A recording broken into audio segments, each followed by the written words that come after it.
ഒരിക്കലും നിങ്ങൾ അവയവദാന സമ്മതപത്രം നേരത്തെ മുൻകൂട്ടി ചെയ്യരുത്. നമ്മൾ പലരും നിർബന്ധിച്ചേക്കാം, ഒരിക്കലും നിങ്ങളത് ചെയ്യരുത്.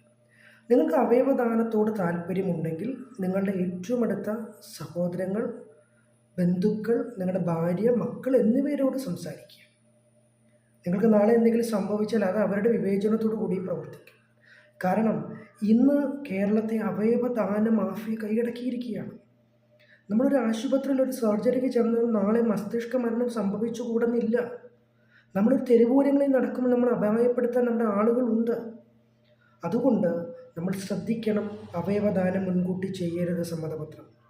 കാരണം നമ്മൾ കേരളത്തിൽ ചിന്തിച്ചാൽ മനസ്സിലാകും, നമ്മുടെ കേരളത്തിൽ മുൻപൊന്നുമില്ലാത്തതിനെ അപേക്ഷിച്ച് ഏറ്റവും കൂടുതൽ ഓർഗൻ ട്രാൻസ്പ്ലാന്റേഷൻ സർജറികൾ നടക്കുന്നത് കേരളത്തിലാണ്.